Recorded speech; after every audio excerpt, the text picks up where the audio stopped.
Lepo pozdravljeni na današnjem spletnem seminarju z naslovom Bodite pravočasno obveščeni o kibernetskih grožnjah, na katerem nam bo strokovnjak za kibernetsko varnost Dalibor Vuković predstavil preventivno prepoznavanje varnostnih pomanjkljivosti. Podrobno si bomo pogledali rešitev Cyber Threat Intelligence, ki omogoča izvajanje proaktivnih dejanj in tako prepreči ali vsaj ublaži kibernetske napade. Predavanje bo potekalo približno 30 minut, potem pa bo Dalibor 15 minut na voljo za vaše vprašanja. Vprašanja zastavljate v oblačku spodaj, kjer piše chat. Dalibor se bo potrudil, da odgovori na vsa vaša vprašanja. Vkolikor pa bi morali srečanje zapustiti prej, nam vprašanja lahko pošljete na naslov kibernetska.varnost@telekom.si. Na tem mestu vas tudi obveščam, da se današnji spletni seminar snema. Posnetek boste vsi udeleženci prejeli v naslednjih dneh. Sedaj pa predajam besedo. Dalibor, pozdravljen. Izvoli, beseda je tvoja.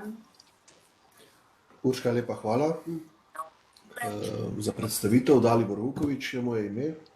Produktni vodja, specialist za kibernetsko varnost pri Telekomu Slovenije. In danes bom z vami delil operativne izkušnje z področja obveščevalne dejavnosti v kibernetskem prostoru oziroma s tujko temu rečemo Cyber Threat Intelligence. Ne bomo preveč teoretizirali, jaz bom poskušal v prvem delu razložiti te osnove, ki spadajo v ta segment, potem pa v drugem delu predavanja kar na praktičnem primeru pokazati, kako se teh stvari lotevamo pri Telekomu Slovenije, kako poskušamo pravočasno in smiselno sestavljati ontologijo ter pridobivati podatke za naše kliente, in ti podatki so potem tista rešitev oziroma tista pomoč pri sami predikciji napada, s pomočjo katere potem lahko sam reaktivni pristop, ne bom rekel zanemarite, ampak ga lahko ne uporabite, ker pravočasno uredite infrastrukturo. Za začetek mogoče 3 osnovna dejstva. Velika večina družb, med njimi ste tudi vi, se v zadnjih letih ukvarja z digitalizacijo. Digitalizacija je neka tema, s katero bi se, če se še ne ukvarja, morala ukvarjati vsaka organizacija, ne glede na to, ali gre za gospodarski subjekt, društvo, organizacijo v splošnem pomenu besede ali pa državno inštitucijo. Vendar sočasno s samo digitalizacijo poslovanja pa se seveda pojavljajo nove grožnje. In ena glavnih teh groženj je pogosto zanemarjena, in to je kibernetska varnost. V segmentu IKT-ja, ko govorimo o kibernetski varnosti, jo postavljamo, vsaj tisti, ki smo vpeti v IKT, na tisti prvi nivo, na najvišji nivo. Ker ne glede na to, kaj sprogramirate, ne glede na to, kaj integrirate v svojo infrastrukturo, če ni pravilno zaklenjeno, pravilno zaprto, pomeni, da ste predvsej ranljivi oziroma imate neko možnost biti kompromitirani. Drugo dejstvo je, da so kibernetski napadi realnost in oblika kriminala, ki je v velikem porastu. V naslednjem slajdu bomo videli tudi majčkeno statistično, kaj to pomeni. Tretje dejstvo, ki bi ga še posebej poudaril, pa je to, da se je letos močno povečalo tudi število kibernetskih napadov na slovenske organizacije. Zakaj letos? Mi nekako smatramo na podlagi vseh podatkov, katere prejemamo, da je glavni problem COVID-19. Torej veliko uslužbencev dela prek RDP-ja oziroma remote desk protokola, delajo od doma. Opažamo, da veliko družb še danes nima urejene varnostne politike, da nemalo družbah najdemo tudi inštalacijo torrentov, inštalacijo starih vse tisto namreč, kar je ranljivo. Kakšna je aktualna slika v svetu kibernetske varnosti? Torej, na današnji dan vsakih 39 sekund doživi neko večje podjetje vdor v svoj sistem. To govori celostno, ne izključno za Slovenijo. Letno je kompromitiranih več kot 30% vseh računalnikov. Tu spada tudi Slovenija zraven. Sam strošek kibernetskega kriminala pa se nekako smatra, da bo v letošnjem letu dosegel 6 trilijonov dolarjev, torej 6 krat 10 na 12 dolarjev. Tu so zajeti vsi stroški, torej stroški same kompromitacije, stroški odkupa dekriptiranih ključev, stroški proizvodnje, ki stoji zaradi vsega. Številka ni zanemarljiva, številka je resnično velika. Kar se tiče Slovenije, po podatkih 175 incidentov. Ne glede na to, koliko se trudimo, tako mi, ki varujemo, tudi kolegi iz centra, ki poskušajo slediti zadevo, je, da vsi ne prijavljajo teh incidentov. Če bi takole čez palec pogledali, po tej matematiki, če rečemo, da je soboto ali nedeljo nedelovni dan, bi rekli, da je nekje 10 prijavljenih napadov dnevno v Sloveniji. Žal je teh napadov vsaj 10-krat več. Govorim iz izkušenj, ker vem, s čim se operativno soočamo. Jaz sem osebno prejšnji teden, praktično cel teden pomagal pri vzpostavitvi sistema v eni večji slovenski družbi, ki je sam ransomware ustavil tako proizvodno, kot tudi tisti poslovni del. Se pravi, če mogoče na hitro povzamem, ne gre za to, da vam nekdo kriptira računalnik, pa da ne morete delati eno uro. Gre za to, da v bistvu vam nekdo kriptira proizvodne procese, da vam kriptira intelektualno lastnino, da kriptira mogoče tisti poslovni del, ki je namenjen izplačilu plač, mogoče tisti del ERP-ja, ki je za vas najbolj pomemben, ali pa CRM-ja, dela namenjen strankam. In takrat ne govorimo o tisočih evrih škode, takrat govorimo o 100 tisočih ali milijonih evrov škode. Predstavljajte si, če ustavi sistem proizvodno s 500 uslužbenci in če 500 ljudi 3-4 dni ne dela, plača pa še vedno prejema. Kaj je največji problem? Trenutno je največji problem, da se ljudje ne zavedamo, kako odprti smo, kako ranljivi smo. Tale slika, ki jo delim z vami, je sestavljena iz 3 delov. Če si probamo zamisliti nek Titanik, ki zadane v tako ledeno goro, tudi ekipa na Titaniku je mislila, da je ta ledena gora samo tisti vrhnji del, ki je nad morjem. Zelo podobno je v webu. Tisti zgornji del, ki ga kažem na sliki, je tisti del, ki ga pozna, dajmo reči, večina ljudi. To indeksira Google, kakšni drugi iskalniki ali iskalniki, in to vsi poznate. Torej, če grem na Gmail, grem na tem zgornjem delu.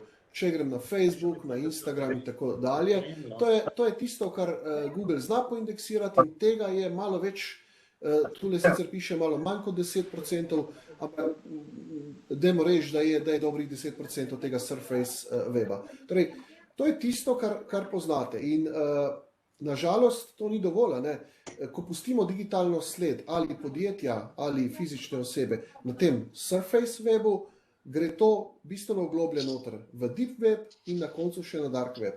Deep Web bi za vedenje pomenil tisti srednji del, torej del, kjer so skrite kakšne akademske baze, del, kjer se nahajajo kakšni zdravniški recepti, torej SQL baze nekih državnih inštitucij, šol in tako naprej. Sam Dark Web je pa tisti web, ki je pa za veliko večino tako ljudi kot družb neznanka. Dark web oziroma darknet je pa kar en zajeten velik del interneta, kjer dejansko se izvajajo vsi skriti servisi.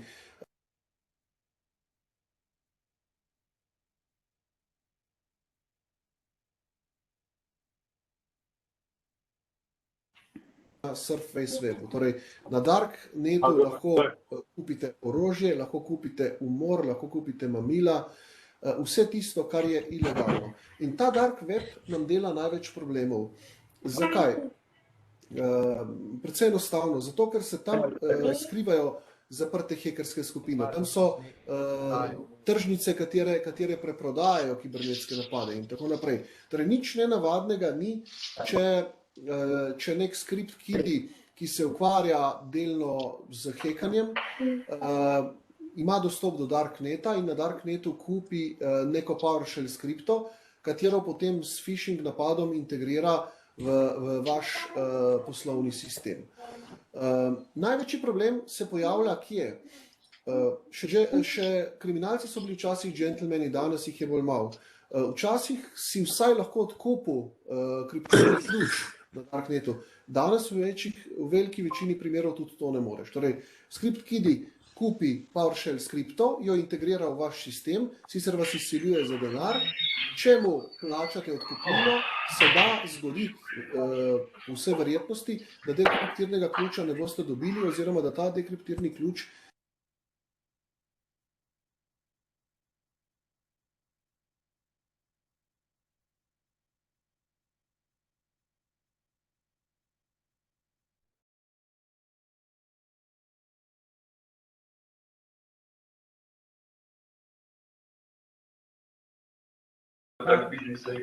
imajo backupe.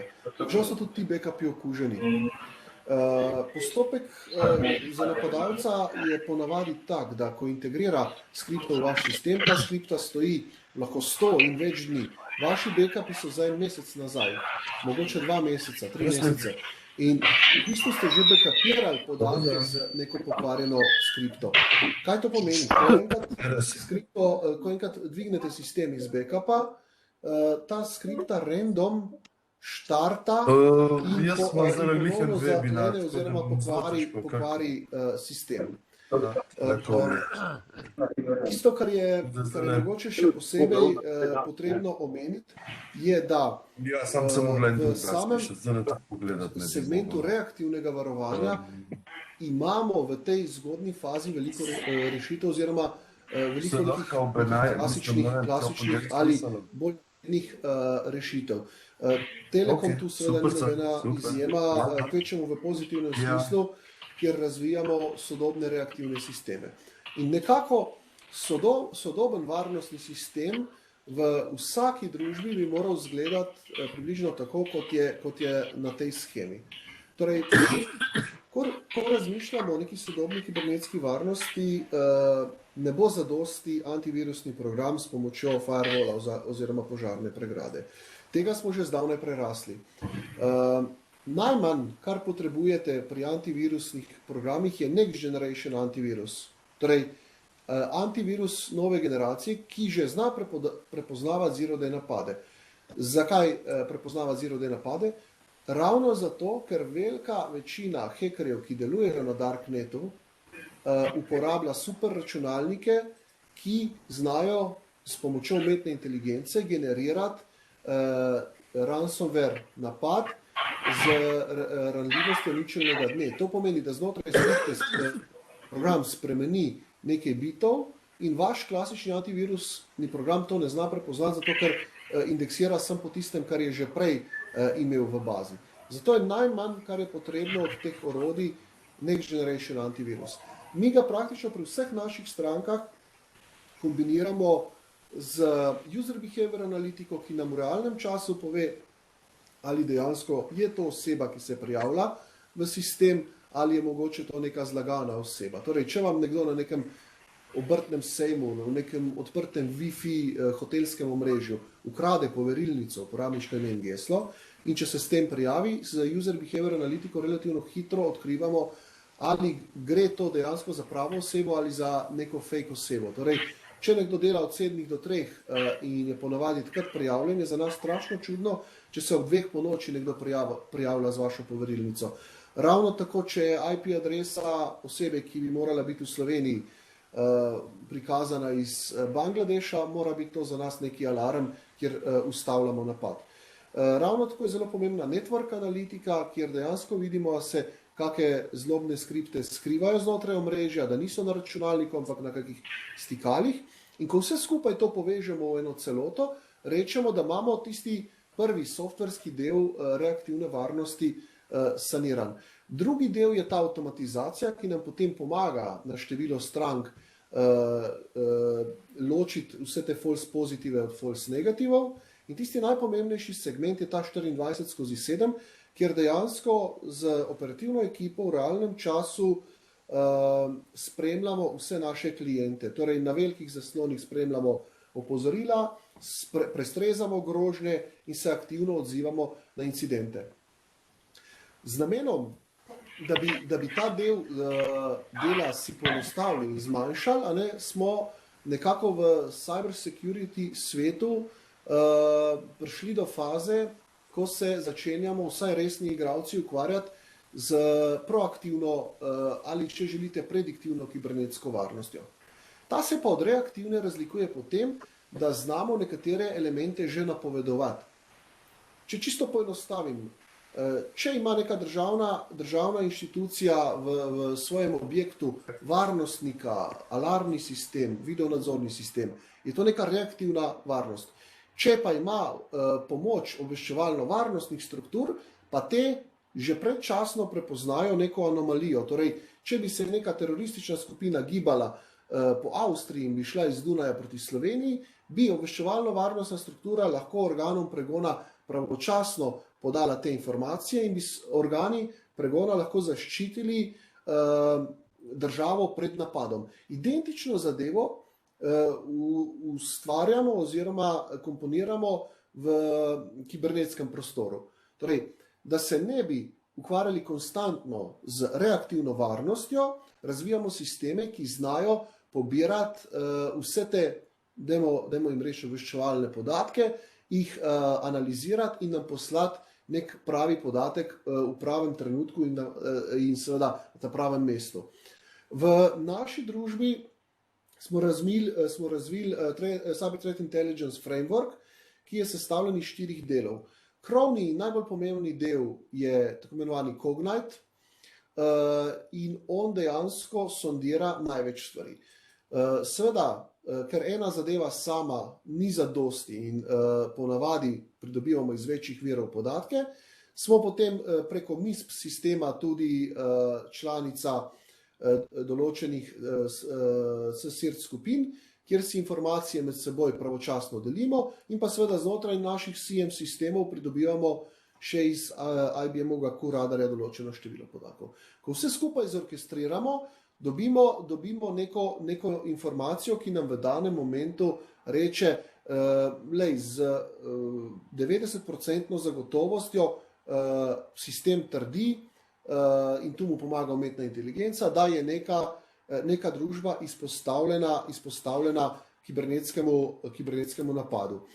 V tem delu bom jaz z vami delil eno drugo sliko, kjer bomo prešli na ta praktični del in si uživo pogledali, kako izgleda v praksi lovljenje kriminalnih skupin oziroma skupin, ki se skrivajo na Darknetu, Deep Webu in pa tudi na indeksiranem webu.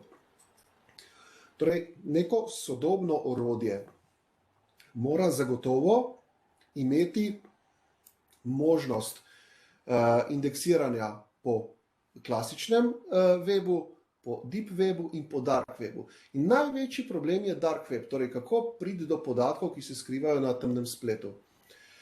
Tako kot klasični obveščevalci po ulici, tako tudi mi, cyber security strokovnjaki, po kibernetskem prostoru. Torej, včasih obstaja orodje, s katerim lahko poskeniraš neko Darknet tržnico, včasih zaprejo to tržnico, pa nimamo več dostopov do nje, pa razvijamo druga orodja.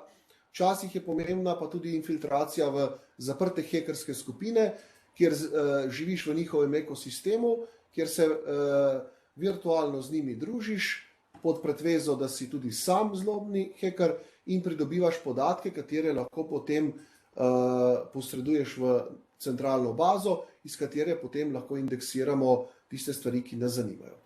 Če zdaj pogledamo tole orodje, torej s tem orodjem dejansko strankam prediktivno napovedujemo njihovo ogroženost.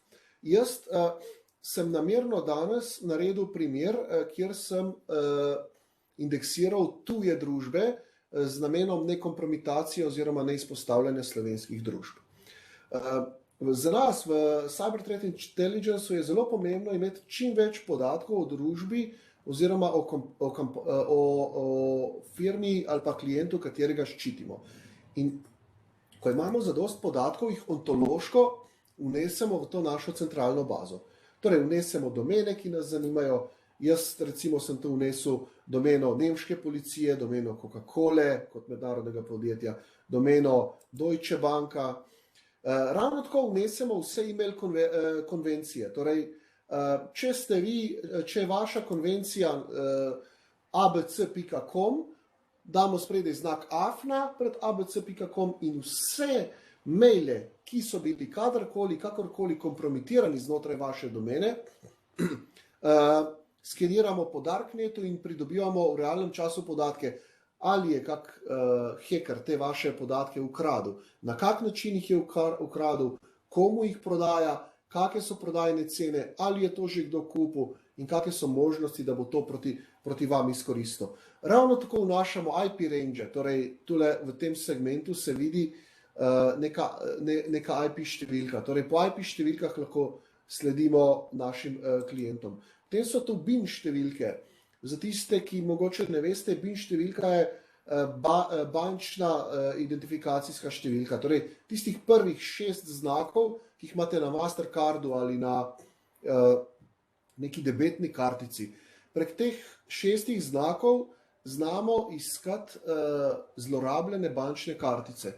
Hipotetično, če ste komitent neke slovenske ali tuje banke in ste plačal nekaj na AliExpressu ali katerikoli drugi spletni trgovini, če vam je uspel nekdo ukrasti bančno kartico in si jo lasti oziroma jo prodaja na Darknetu, je velika verjetnost, da bomo to s pomočjo takih obveščevalnih orodij tam tudi izsledili.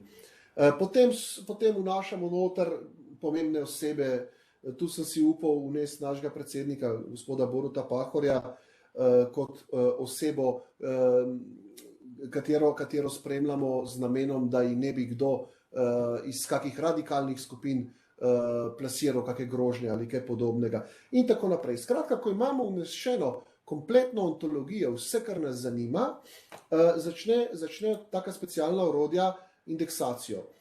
In mi dejansko v tem desnem delu dobivamo urne podatke o vseh možnih kompromitacijah. Recimo, ena izmed ne vem, dajmo reči, shekanih strani ali pa shekanih zadev je bil včeraj en kitajski VPN. Potem so tu, ne vem, razni vdori v exchange strežnike, razni vdori v neke backdore nekih sistemov, ki so svetovno znani. Torej, mi že par dni predno je to v javnosti, dobimo zadeve, začnemo ščititi kliente, potem pa, ko mediji to objavijo, imamo dejansko že pripravljene, dajmo reči temu, tablete ali pa neko zdravilo proti temu. Tule vidimo na tortičnem seznamu kompromitacijo vnešenih strank, tule pa vidimo na grafu. In če pogledamo čisto enostavno, evo, Deutsche Bank, nemški, 73.000 so bili izpostavljeni in ko kliknem na te izpostavitve, mi sistem iz vseh baz, s katerih skeniramo, vrže ven podatke, kaj dejansko se je dogajalo. In glejte, tle dejansko vidimo cel kup uslužbencev iz nemške banke, Deutsche Bank, z njihovimi uporabniškimi imeni in z njihovimi gesli. Torej, tle imate osebo Balahandran ime niti ni pomembno, ki dela na Deutsche Banku v Nemčiji, lahko je tudi kakšna izpostava, njegovo geslo je Indian 99. Tule dejansko vidimo, da je šlo za bridge poimenovan Komp in da je hacker 2. februarja to objavil na Darknetu. Mi smo seveda, vse te stvari, ki vam danes kažem, smo že objavili deležnikom in ta gesla so že spremenjena, tako da danes ne odkrivamo nič novega. Ampak tisto, kar je pomembno za vas, se pravi, če vas je kdo zlorabil, ali ste bili žrtev phishing napada, pa to ne veste, a ste bili žrtev kakršnega koli drugega napada in če je nekdo vaša uporabniška imena in gesla že pokral in jih prodaja na Darknetu ali med sabo menja, je to vidno tu. Zakaj je to za banko pomembno? Ja, predvsem zato, da jim ne kompromitirajo poslovnega sistema. V nadaljevanju, ko bomo videli bančne kartice, boste videli, kakšne detajle lahko tam dobimo. Ampak tisto, kar je zame posebej zanimivo, pa bi mogoče danes celo izpostavil, je tale policija nemška. Torej, ne glede na to, da govorimo o neki uradni javni inštituciji, so organi pregona tisti, ki ne bi smeli izpostavljati svojih uslužbencev. Torej, policaj se ne bi smel s svojimi podatki naven izpostavljati. Lahko izpostavimo PR službo, policijsko, lahko glavno pisarno, lahko marketing ali mogoče kadrovsko službo. Pa poglejte, torej nekdo je uspel od teh močnejših hekerjev zhekati domeno nemške policije, policaj.bund.de, in če pogledamo policista Achima Weissa, je bilo njegovo geslo takrat Achim 137, veliki A, CHIM 137. To v praksi pomeni, da če bi nekdo zlorabil poverilnico tega policaja, bi dejansko lahko dostopal do vseh podatkov, do katerih on dostopa. Torej, v sistemu, kjer vodijo seznam obsojencev ali pa seznam preganjenih oseb, lahko poberejo vse njegove podatke. Tisto, kar je najbolj zanimivo, pa tudi žalostno je, da za vse bi bil pa Achim odgovoren, ker log fajli v sistemu bi potem kazali na Achima, na njegovo uporabniško ime in geslo. Skratka, da ne bi zdaj gledali vsako e-mail domeno posebej, ker nam počasi zmanjkuje časa, bi mogoče delil še en podatek, recimo podatek varovanja bančnih kartic. Torej, s takim orodjem, intenzivnim in močnim, mi dejansko dnevno indeksiramo za klijente, ki seveda to potrebujejo, zlorabo njihovih bančnih kartic. Če grem tule na seznam, pa pogledamo, je bilo v zadnjih parih dnevih zlorabljeno kakšna slovenska kartica. Dajmo pogledati, je tu kakšna. Relativno hitro ugotovimo, a je bila kakšna oseba zlorabljena in katera oseba je bila zlorabljena. Glejte, tlele imamo Mastercard z prvimi 6 številkami, z veljavnostjo september leta 2023, gospod ali gospa Mihalek, ostalo je zablurano, iz Slovenije, v občini tej izdana kartica in se prodaja za $30 na Darknetu. Torej, hacker je kartico nekje poskeniral, pobral vse podatke in za $30 od gospoda ali gospe Mihalek prodaja to kartico. To pomeni, da tule imamo spodaj, evo, še eno gospo Brigito, njena kartica se na Darknetu, vidim, da je vse iz te centralne Slovenije, 1356, to bi rekel celo dol proti Dolenjskem koncu mogoče, za $10 se od gospe Brigite Mastercard kartica prodaja na Darknetu in tisti, ki jo kupi za $10, jo v bistvu sprazni. Šele takrat, ko jo sprazni, potem prije do alarma. In da bi se temu izognili, mi dejansko, ko dobimo tak podatek, klientu, za katerega vršimo to prediktivno varnost, te podatke pošljemo. V tem konkretnem primeru bi to pomenilo, da dotična banka ob 2 ali 3 zjutraj, ko se to pojavi na Darknetu, dobi informacijo, da je ta kartica zlorabljena in jo ob 3 zjutraj že zaklenejo. Skratka, ne more se zgoditi, da bi čez 5 ur nekdo odkupil na Darknetu to kartico in jo zlorabil, ker je že zaklenjena. Ravno tako je pri geslih in uporabniških imenih. Torej, ko klientu javimo podatke, ta klient dejansko deaktivira uporabniški račun ali pa spremeni geslo in potem ima hacker težko nalogo priti do neke realne slike, ker dejansko je tisto, kar je kupil na Darknetu, že pase. Mogoče samo za sam konec še en pogled, Prej smo rekli, lahko gledamo tudi neke varnostno interesantne osebe. Torej, čisto hipotetično, ko vnesete ontološko iskano osebo ali pa osebo, ki jo poskušate varovati, dejansko v realnem času gledamo, kaj se o njej piše na Twitterju, kaj se od njej prodaja na dark webu, ali je možno na instant messagingu kdo kaj radikaliziral, torej ali se po Viberju kaj pogovarjajo, po Signalu, po Telegramu, s kakršnokoli grožnjo. Mogoče se to zdi na prvi pogled nedolžno, pa ko greste globlje v sistem, vidite, da na Darknetu že dolgo časa imajo seznam kandidatur za predsednika Slovenije republike. In če pogledamo tule imena, vemo, da je bila kandidatka Suzana Lara Kravse, kdaj je rojena, na kateri lokaciji živi, kdo je predlagatelj, s čim se gospa ukvarja in tako naprej. Skratka, če povzamem bistvo današnjega webinarja, prvi segment varovanja in najbolj pomemben segment varovanja je tisti reaktivni del in njemu posvečamo največ časa in največ naših resursov. Tam, moram reči, brez neke lažne skromnosti dosegamo za Adriatic regijo zavidljive rezultate. Korak naprej je pa bilo potrebno iti ravno s tem namenom, da stranka ni ogrožena, da jo predčasno o tem opozorimo. In s tem orodjem, katerega danes predstavljam, smo ravno to uspeli doseči. Torej, družba, ki reče, da ima reaktivno varnost poskrbljeno ali delno poskrbljeno, ali pa jo že mi varujemo, nadgradi svoj varnostni sistem na način, kot sem ga danes prikazal. Torej, ne gre za to, da bi se sprašvali, a to potrebujemo ali ne potrebujemo, smo premajhni ali nismo zadosti veliki. Danes smo že v bistvu tarče napada čisto vsi, ker tisto, kar hacker potrebuje samo vaš e-mail naslov, vse ostalo bo relativno hitro dobil s phishing napadom ali s kakim podobnim napadom.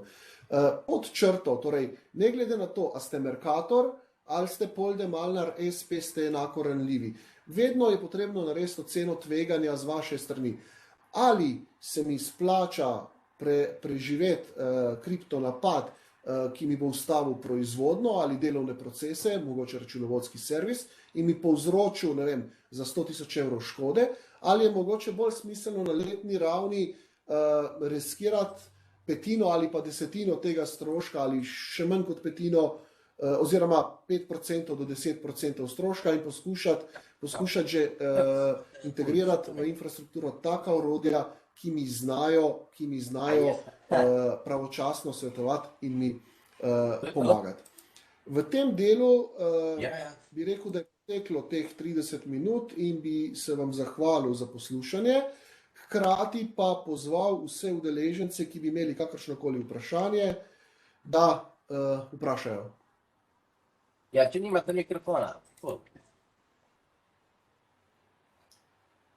Kot rečeno, Dalibor je na voljo za vprašanja. Ta trenutek bom izkoristila za opravičilo pri nekaj tehničnih težav v začetku pri podajanju zvoka in pri motnjah. Sedaj pa lahko Dalibora izkoristite za karkoli v povezavi z podano vsebino.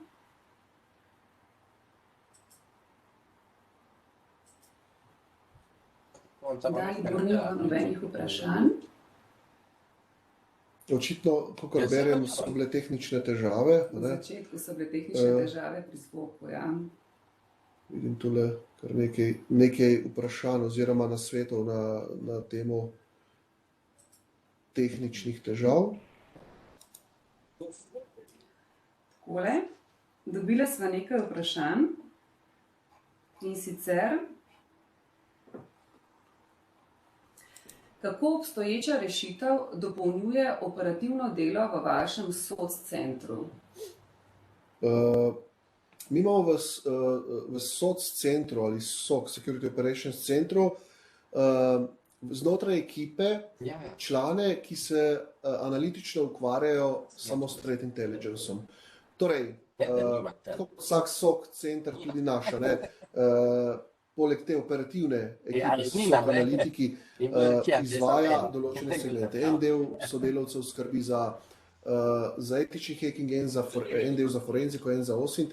In ta del, ki skrbi za cyber threat intelligence, dejansko na klientih, katere imamo integrirane v tovrstni storitvi, spremljajo ves delovni čas podatke in pripravljajo analitična poročila.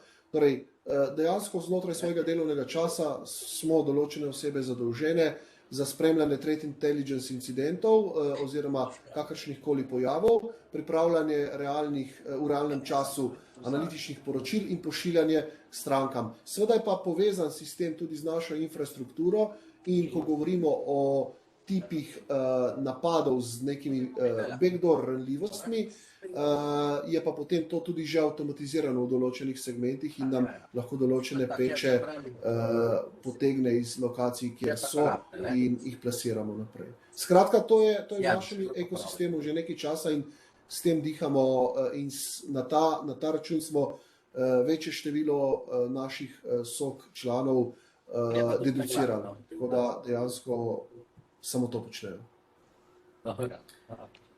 Še eno vprašanje smo dobili, in sicer, zakaj bi nekdo prodal bančno kartico za $10, če lahko dvigne 500 evrov?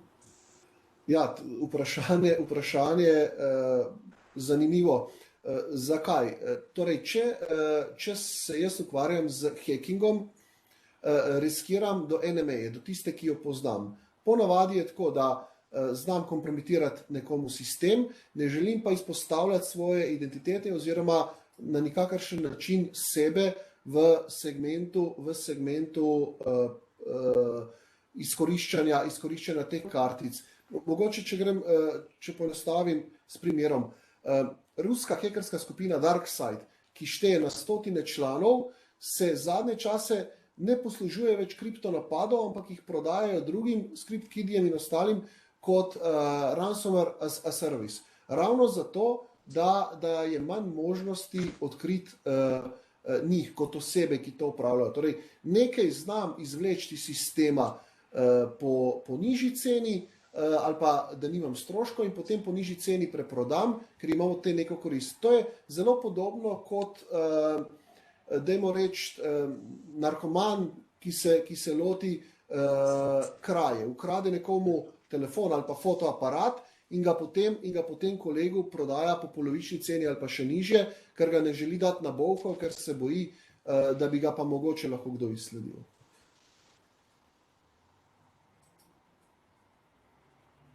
Super, hvala Dalibor za vse odgovore. Telekom. Še eno vprašanje sem dobila, in sicer, na kakšen način vršimo varnost preko dela od doma? Ja, pri nas 95% strank, izvzemajoč res enterprise rešitve največjih inštitucij, državnih ali inštitucij z več tisoč zaposlenimi, ki imajo že neke svoje rešitve in jih potem vklapljamo v naš sistem.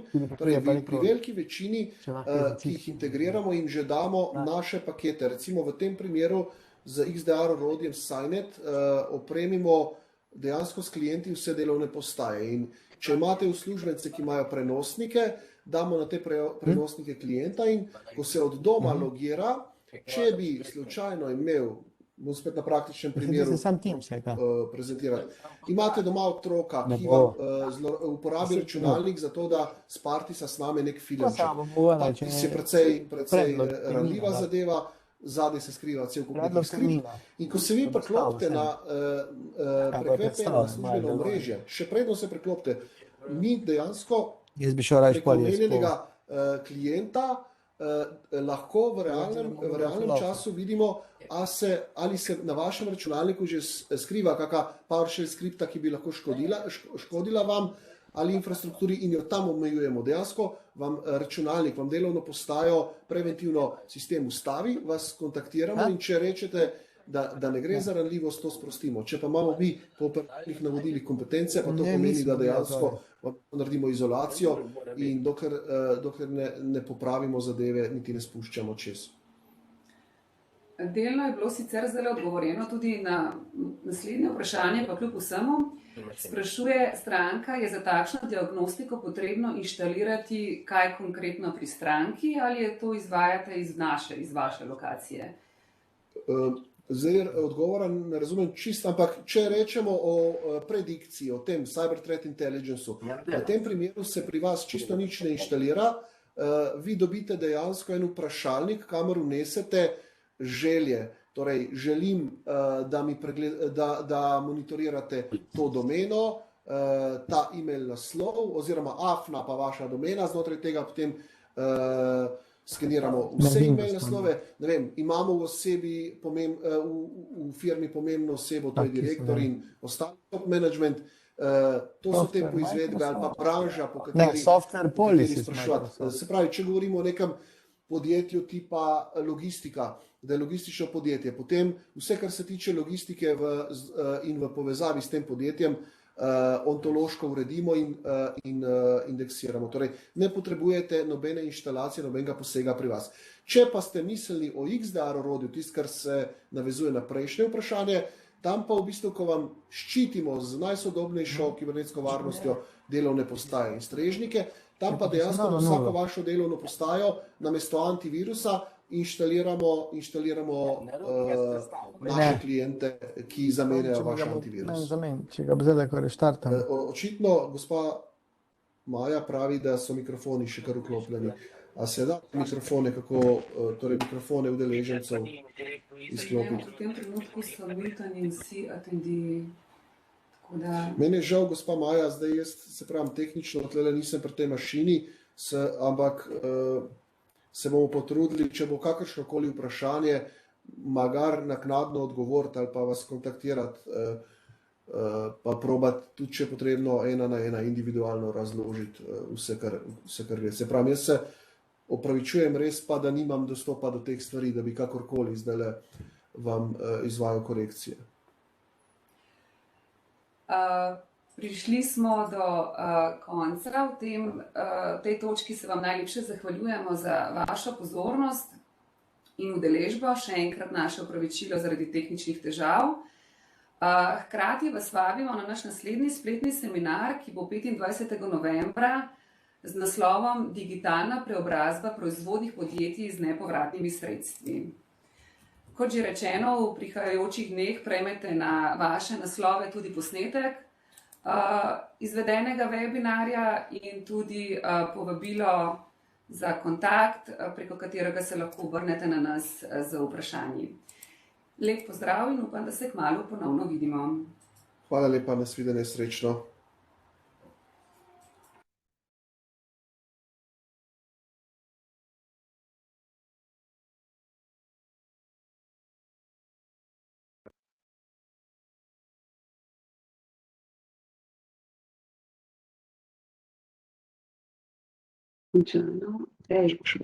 Čau.